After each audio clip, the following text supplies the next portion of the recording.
Hello, everybody, and welcome to the Digital to Dice podcast. I am Dave. I'm Ron. And Ron, today's episode 122. Yes. You got anything? Imagine that. I don't have anything for that. 1, 2, 2, 2. It's the Arthur Murray dance. A one and a two? Oh, we already did that one. We did that one last time. Okay. And let's see here in episode 122, we have another great guest. Yes. The creator of Basketball Legends over there on BoardGameLegends.com. We have Chris Doelle joining us to talk about his brand new basketball game. As mentioned, it's called Basketball Legends. It just came out on February 1st, about a week ago. So definitely get on that. And we also have a code, stick to the end, and you can get $20 off if you use our special code for the game. And let's see, ways to get a hold of us. DigitalToDice.com is the website. 978-751-DICE is the dice line. I've been having some nice chats with some people doing some hockey replays. DigitalToDice@yahoo.com is the best way to get a hold of us by the email. And over on Facebook, facebook.com/groups/DigitalToDice. Let's get to our interview. Joining us on the Dice Line, we have the creator of Basketball Legends, Chris Doelle. Welcome to the show. Thank you. Thanks for having me, guys. Thanks for being on. All right, now, we have one question we'd like to ask all of our guests before we get to the meat and potatoes of the episode here. And that question is, if you could go back in time and attend any sporting event ever, what would that sporting event be? Wow. Gosh. Yeah, that's one I wish I had prepared for because I probably have a better answer. That's why we don't prepare you, because we want to, like, your gut, that's the one that you're going to want to go to, the first one you think of. My gut,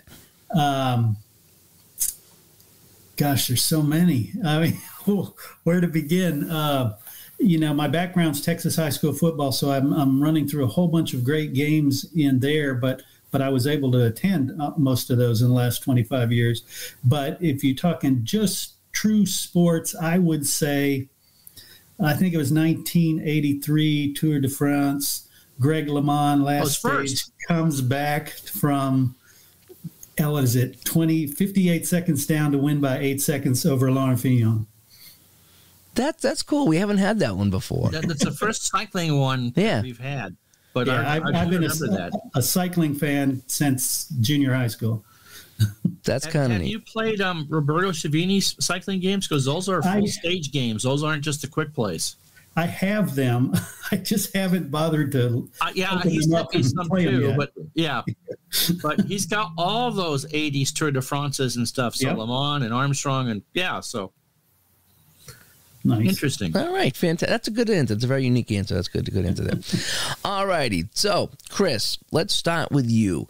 What were some of the first games that you played growing up? Well, obviously, I played the traditional, Monopoly, those kind of things that everybody played. But the ones that I considered my games were, I think, Avalon Hills Bullbound was my first big love. That's the college football game, yeah. College football, exactly. Status Pro Basketball was another great one. There were so many of those pay dirt, those bookshelf games. And that's really what, as I became a game developer, we patterned everything we're doing after something you can put on a bookshelf and it looks nice.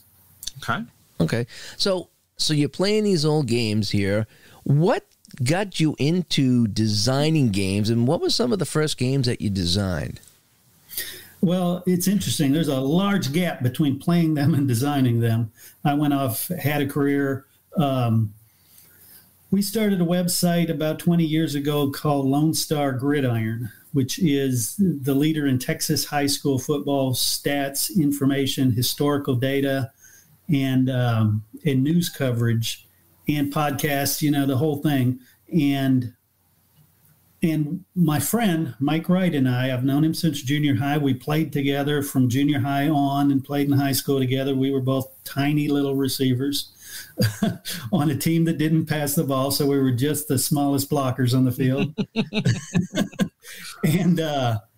And we had this love for computers at the same time when computers were coming out in its infancy. So we had a Trash 80, an Apple IIc, and we're writing computer games there, just simple ones. Pick your play, pick your defense, see the result. Very simple text-based game. Were those the ones that you saved on a cassette tape? Yes, the first ones were cassette. Then, we got to the big world of floppy disks and 5 1/4 inches. There you go. Exactly. So we did that for a long time, went off to college, like I said, created Lone Star Gridiron, and we had all this data. And I would constantly tell Mike, because he was my partner in Lone Star Gridiron too, and I said, Mike, let's make a computer game. It's been 20 years since we made one. Now we have all this data. We can make it based on all these Texas high school football teams. We know it's a huge market. Yes. He was, it was too daunting a project for him because programming had passed us both quite a bit, so we weren't really good at it. We were good at web and stuff, but completely different animal. And then we kind of were getting into board games, and I said, what about a board game? He goes, well, that I would do. And we spent 6 months, dreaming up Friday Night Legends, the very first game we came out with. And that was a Kickstarter launch in 2018 that was fully funded, and, we were off and running. I got to ask to back up, because now you've triggered something, and if I don't remember this now, it's going to get lost in the conversation. There was a football game for the Apple II family that was based on the 1980 Pittsburgh Steelers and Houston Oilers. And that was the only two teams that were there. And a buddy of mine and I changed around the players' names and added some naughty things to it so that the linebacker defense was the butt kiss as opposed to butt kiss. That wasn't yours, because I played the snot out of that. It had a little bit of graphics so you could try 64-yard field goals and not make it. Anyway, I remember playing that football game. Anyway, sorry to. That wasn't yours. Okay, that was not. It sounds fun though. It really was. Anyway, so back to so you decided to come up with the board game and the Kickstarter. Yeah, and that was Friday Night Legends. We followed that up 2 years later with Saturday Legends, and what we're here to talk about today launched February 1st, Basketball Legends. Okay, so that was about a week ago that launched there, because we're on February 8th today here.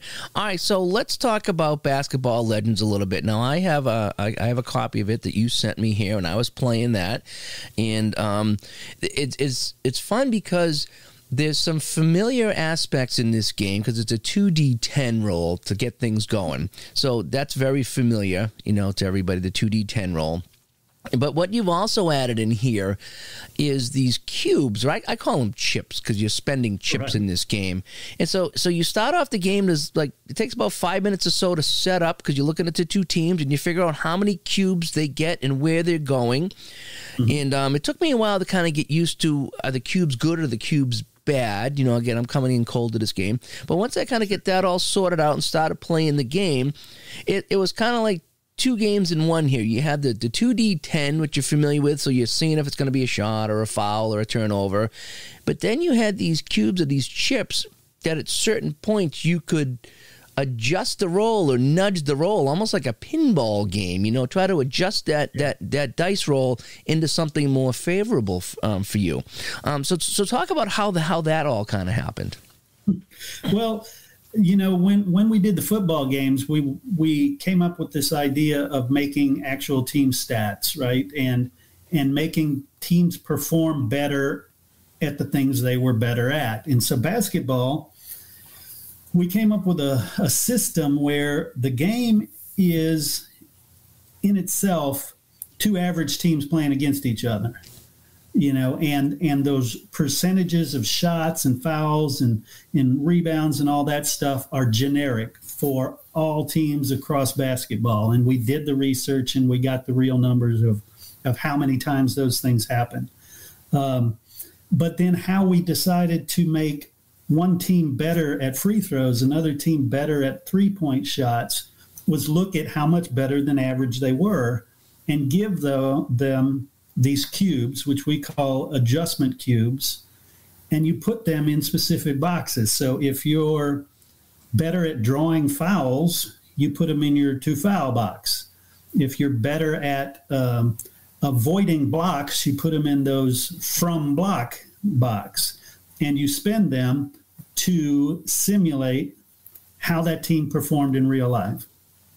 Now, there is a little bit of, like you said, a mini game in trying to figure out, do I want to spend 3 cubes to move it 3 spaces, or do I wait till it's closer and spend 1 cube, or if I think I'm going to wait till it's closer, does it never come close enough to it, so I waste my cube? So there's another little aspect to that part of the game. Yeah.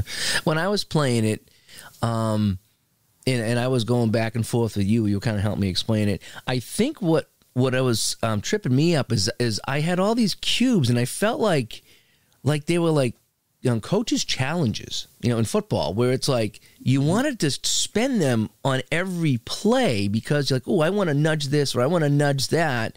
But when you realize that, there are times that you can add some extra cubes later on, but for the most part, when they're gone, they're gone. So you really got to think about when you're spending them. So I'm playing this game, and I'm in a few minutes, and I'm burning through my cubes.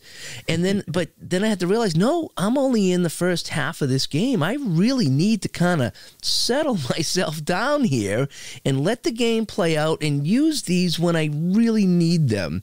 And so talk a little bit how the cubes get used in this game, because for me, it's like, so the offense rolls the dice. Now, do they get first play at the cubes, or does the defense get first play? Or, so if I roll turnover, let's say, right, and the offense can roll out of turnover, can the defense roll that back? Or can the defense, let's say you're right on the edge of turnover and shot, can the defense say, I'm going to spend a chip to pull that in the exact middle of turnover so this guy can't get it out of turnover? How does that play off there? No, that would be a bidding system.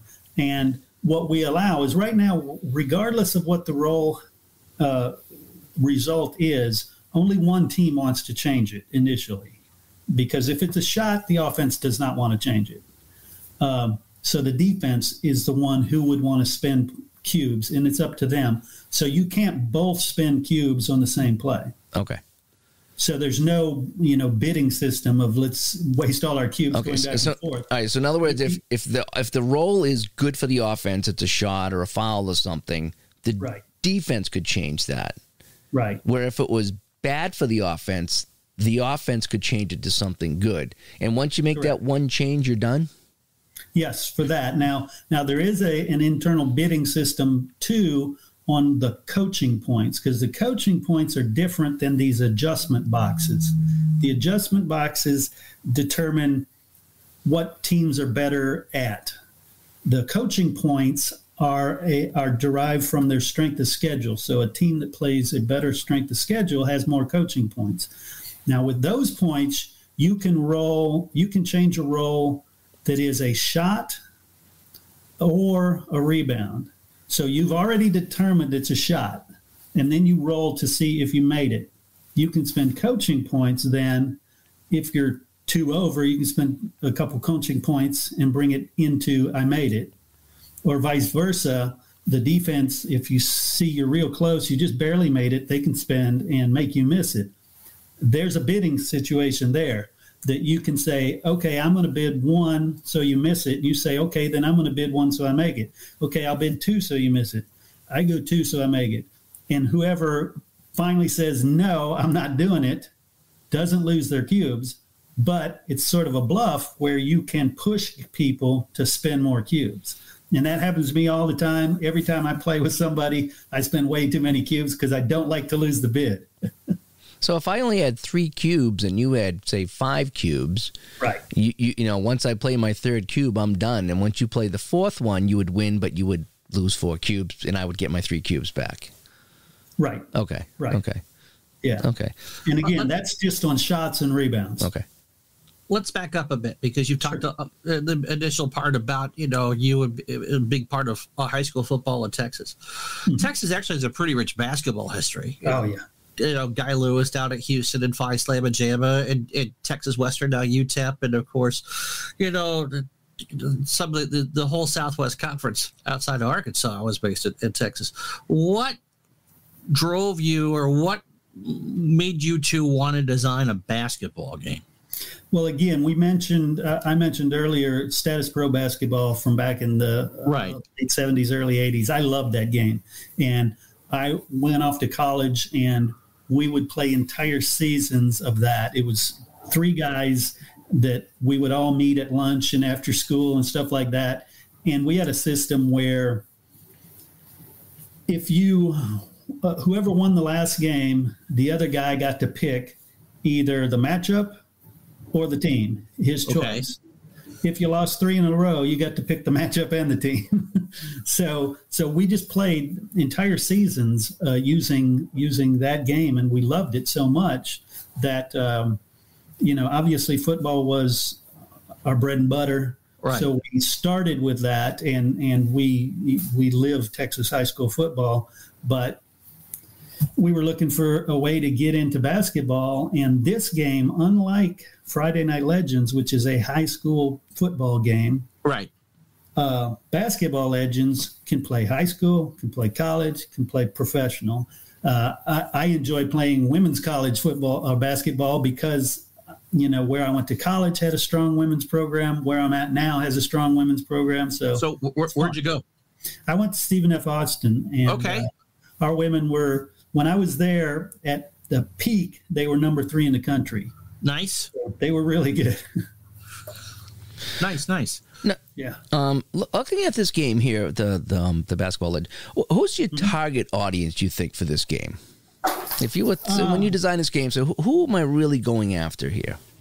I think tabletop sports gamers, because if they're anything like me, and what I've discovered on all the Facebook groups and the podcasts and all that is that they are a lot like me. They're not 20-year-olds, but they love all sports. So they're not going to say, "Oh, all I want to do is play hockey." Although I know you love playing hockey, but you'll play other games. Now, looking at this here, so it comes with looks like it comes with a bunch of college teams here. Yeah. And is this more designed for playing like great teams against great teams? Because it doesn't like you don't really have full seasons of teams, do you? Right. We don't. We are working on right now putting together packs of conferences, because I think again, my partner Mike Wright in it, he loves playing seasons and stuff like that. So he put together the 2020, 2021 Big 12. He put all of them together because, Baylor wins the national championship. So it's good teams. And he just loves that. So that'll be launched pretty soon in our library. And that's the other thing. Our libraries continue to grow. In high school football, the library is over 2,500 teams now. In this, we're probably about 50. So it's growing fast, though. Okay. And this is a team. Everything's on a team card, right? Right. So there's no individual players per se in this game. It's team ratings there. And from what I gather, each team has a full sheet of paper that comes on a heavier card stock, and that's where all your boxes are for your offense and your defense and even your coach's point, and it has all the details of the team at the top as well. So I'm just kind of visualizing what the team card looks like for everybody here. How long do you think a game of this would actually take to play? Well, it depends. When you first start, it seems like it takes forever. But at least me, I am not a quick pickup, even though I help create this game. I'm slow at it because I have to remember, okay, what do I have to do now? And, I forgot to do this. So it takes me a little longer. But I found on this game, by the third or fourth game, I was finishing a game in under an hour.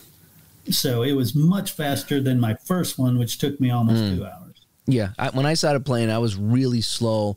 And I think I was just getting tripped up on the whole cube thing because I was really focusing in on that too much, I think.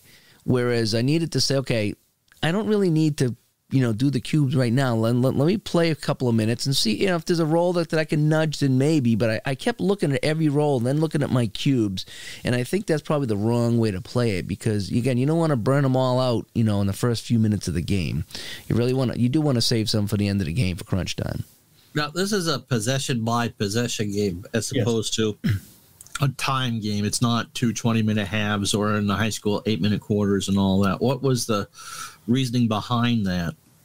Well, there's so many things that can happen in a possession that, when we did football, we did it a timed game. And we have running plays take so long, completed passes take so long, penalties, extra, all these things. And we were trying to figure out, we went back and forth forever trying to figure out how do we do that? Because there are games where 0.2 of a second left, you inbound, you shoot the ball, and you win. Yep. 0.3 of a second is the absolute minimum to get off a play. Yeah.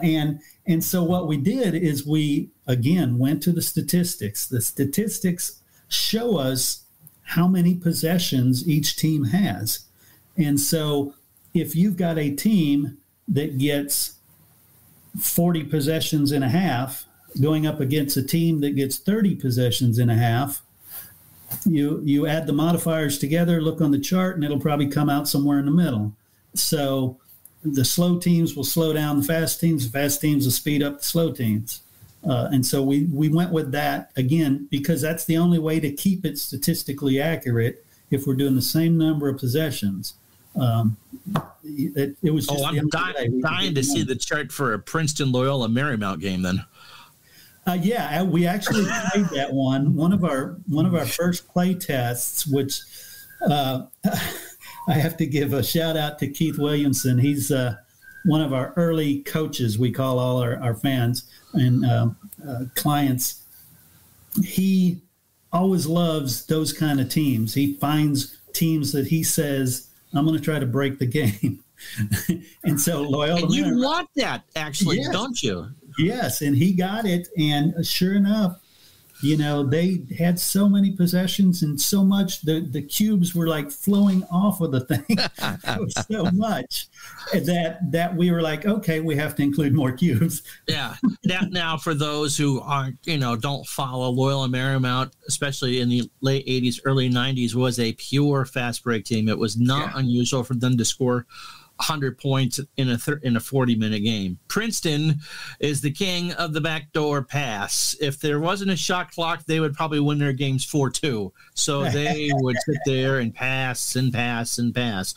And so Loyola Marymount would have probably 60 possessions in a half, and Princeton 20, 25. So that would played each other. And then somewhere in the middle. Yeah, so yeah, I do like that timing feature in the game. That was when I was reading the directions and I was setting up my first game. That's one of the things that stuck out to me, and I made my notes here about that. I do like the possession factor rather than the timing thing, because it's okay, because you start checking off possessions on the score sheets, which is, you got really nice score sheets, by the way, too, and so that is, it's like you come in and you don't have to worry about moving time and how long it'll take. It's like, there's your possession and you're done. And I thought that made the game flow a little bit better, made it a little bit easier, less complicated, less things to worry about, with that. Yeah, and we do have a couple, we have a way to modify the possessions while a game is happening, and that's the specials chart. In every one of our games, we have a roll result that says special. You go to the specials chart and something odd happens. It may say lose 2 cubes from this block, or add 2 coaching 2 cubes, or automatic turnover, whatever it says on the special. One of them is add a possession, lose a possession, stuff like that. So that's the only thing that really changes the possession. Okay. Is there a basic mode, advanced mode, expert mode, or is it all one mode in this game? Or things you can add to it, maybe? It's one mode, but there are house rules that modify things. When I play, I'm not so much a stats freak as Mike is. He wants to know how many shots, how many hit, how many free throws, how many offensive rebounds, defensive rebounds, by half, by quarter. He wants all these numbers. I want the result. So I simply don't track that. I mean, you have to track fouls, you have to track timeouts, but that's it. Okay, yeah, I like that option there, whereas you can keep as much as you want, or as bare minimum to make the game your game. So, are you able to rate your own teams? Well, obviously you, because you created the game, but someone, because you said goes anywhere from high school to college, regardless of, or pro, regardless of gender. Someone want to do some Euro basket, you probably could, I guess, with that. So are you able to, are there instructions to rate teams, or do people ask you to rate teams? I mean, how would that work? Yeah, we have, and that's kind of the same model we have in the football games. You can order teams from the library, or you can order a custom team. And that is, obviously a little more expensive, but we'll go out, we'll get the research, we'll put it together. And obviously you can get discounted packs of 5 custom teams and stuff like that. But yeah, that's how we grow our library, is by people requesting teams. And, we've got some small exclusivity in that if you are the one who requested Loyola Marymount, it won't hit the library for another 2 months after you get it. Oh, nice. Okay. So that you don't go, wait, I just paid more to get it, and now everybody else. Yeah, I was wondering how that worked. I was trying to think how I would do that. Maybe, if the first guy paid the most to get it up, and then you sold another, 10, 20, 30, 40, 50, whatever it is, then you give them a discount on the next team they want to get or something like that. So, yeah, it's interesting to see how that would work. But giving them, and we find that really explodes our library, because people want what they want. They don't, rule number 1 when I was talking with Mike about creating this games is you're not the customer. So we need to let the customer be the customer and tell us what to go create. And it's worked wonderfully. So you can get college, high school, or even professional teams with this. Yeah. Is there any special rules for the 3 different, the high school, college, pro? Does it play pretty much the same? I mean, explain that. It plays almost identical. There are obviously some differences. We have on the possession chart for college men, college women is different than the possession chart for pro football or pro basketball, high school basketball, because of the time limits in those games. So that's a big difference. But the rest of it plays pretty close to the same. You've got the same boxes, you've got the same cubes, you've got the same chart that you roll on. Everything else is the same, but the possession and things like timeouts, the timeout rules are different, but we list them in our rule book. Okay. And I was just playing, one of my games I was playing, it was a team that took 3-pointers against a team that didn't take 3-pointers. Yeah. Now, how does that work out? Well, how it's officially done is, again, to preserve statistical accuracy, you let the 3-point team shoot 3 points, and you don't let the 2-point team shoot 3 points. But that's another one that we say that's a house rule. If you want to say, look, this team that never took a 3-point because they didn't exist is playing against a team that takes, like I think Air Force takes more 3-pointers than 2-pointers. So you could have a house rule and says, no, whoever's home, we play their rules. Or if you're at a neutral site, we just never use 3s if they're playing against a team that can't shoot 3s. That's totally up to you. But for statistical accuracy, you let the 3-point team shoot. You let the one that can't shoot a 3-point shoot 2-pointers. So how would a team that never shot a 3, pretty much anyone, and of course in the mid-'80s, those 3-point lines were everywhere. I always loved the ACC. It went right through the free throw circle. Obviously it must be possible for them to make a 3. Yeah. How do you adjust for that? Well, what we would do, again, statistical accuracy to get their average points, to get their average number of shots, it's a 2-point shot, regardless of where they shoot it. But another house rule that some of our coaches use is, okay, if you're a team that existed before the 3-point rule, you can shoot 3s, but you shoot them at 29%, 35%, whatever house rule you come up with. Okay, that would make sense. Okay. So you have the option of one team taking threes, the other team not taking threes. Right. Or neither taking threes, or bumping up the team that never took a three and give them a small percentage wise. Right. Okay. Yeah, I played a matchup the other day against two college women's team. One was pre-3-pointer and one was post. But the one that was post 3-point shot, they shot twos 98% of the time. So they were almost identical. Mm-hmm. It never even came up until the final shot of the fourth quarter to tie the game. They took their first three and missed it. Now, can you force? So it didn't count anyway. Can you force a 3-point shot? Say late in the game, you're down by 3. Yes, we do have a rule for calling a shot. If you call a shot, though, I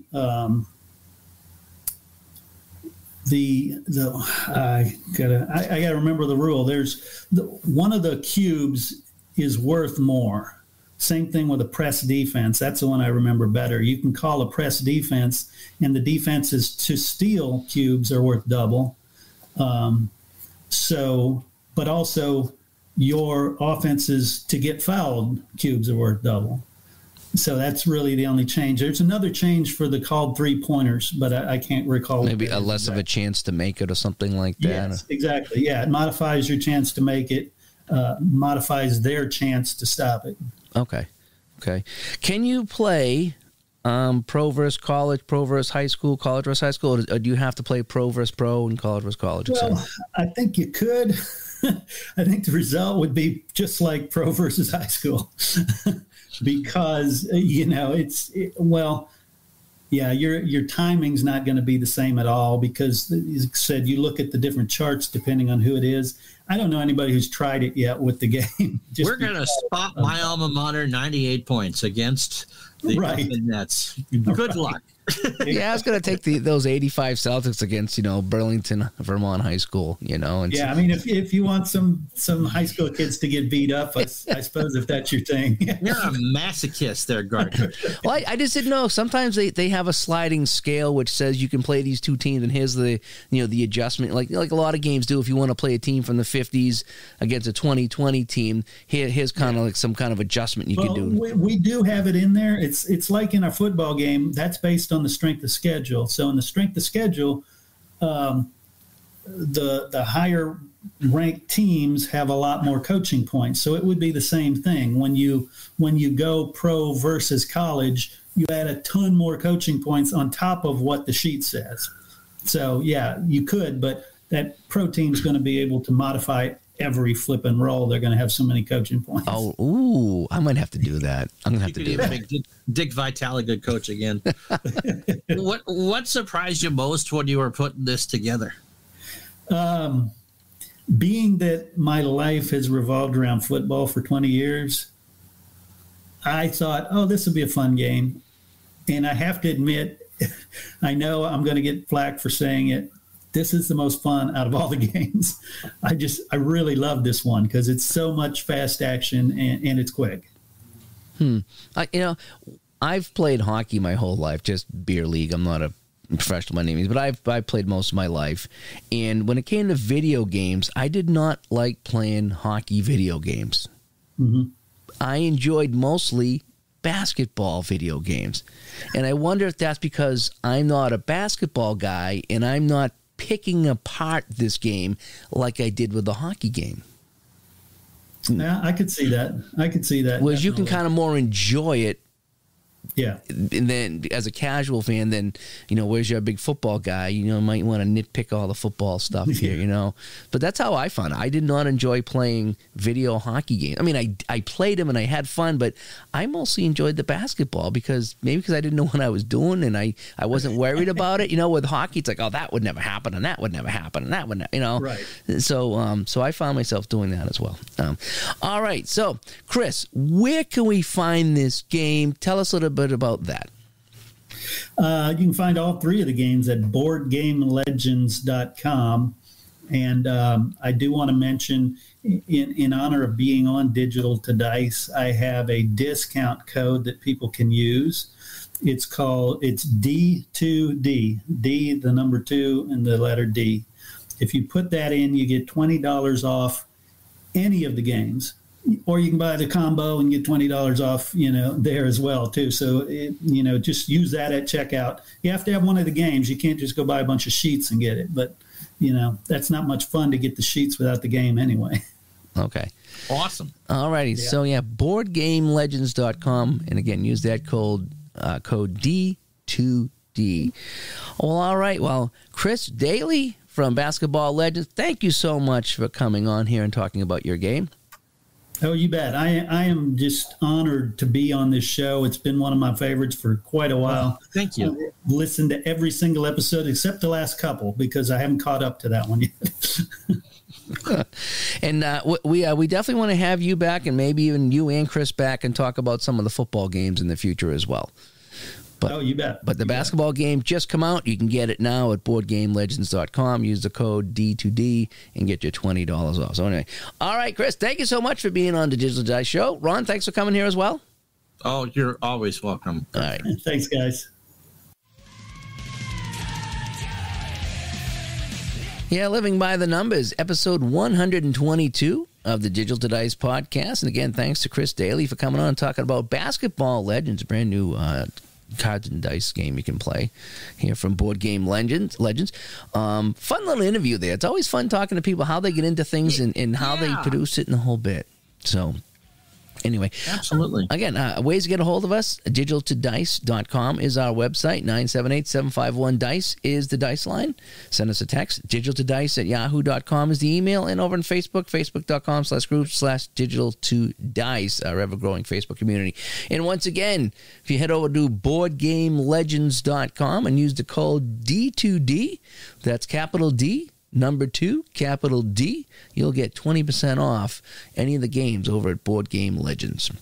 Nice. Now, before we go, who's your pick for the Super Bowl on Sunday? 49ers. Oh, they didn't win? Thanks, Bob. They didn't win? No. Oh, so Montana can't get another Super Bowl? He'd probably be better than Garoppolo at this point, but no. Did you see the Cardinals quarterback get rid of all of his Cardinal stuff on his social media? He wants more money. What's up with that? That's kind of scary. But anyway, I got to go with the favorite. As much as I'd love the Bengals to pull it out, and they've been a nice underdog story, but those Rams just look good. Aren't they good? And they're home, which makes a difference. My heart says the Bengals. Really? I grew up a Bengals fan. My heart says the Bengals. My head says it's Matthew Stafford time. Now, here's your interesting fact. Stafford was traded from the Lions to the Rams 1 year ago on January 30th. On his first anniversary of his trade, he beats the 49ers to go to the Super Bowl. Not too shabby. So I'll split the difference. The heart's going with Cincinnati, but the head says you take the Rams and the points. I think I'm going to go 30-10 Rams. I'd like to see the Bengals in their 2 previous Super Bowl iterations, which was 1,000 years ago, played the 49ers tight both times. I don't think it'll be a blowout. I think the Rams will win. I'll go 35-28. Really, you think they'll be that high scoring? I just think the Bengals going to have trouble against that Ram defense there. Remember, Burrow got sacked 9 times by Tennessee. Yes, that's true too. I just think that the clock's going to strike 12 for the Cinderella Bengals, and I'm pulling for the Bengals. I really am. But again, my gut always says go with the favorite in the Super Bowl. It just seems to work that way. Yeah, anyway. It's hard to bet against the home team in the Super Bowl since they're 1-0 in those games. All right. So everybody, thanks for tuning in. Thanks for Chris for joining us. Ron, thanks for coming on again. And thanks for your Super Bowl predictions. We need to do this every year. Okay. Bye-bye.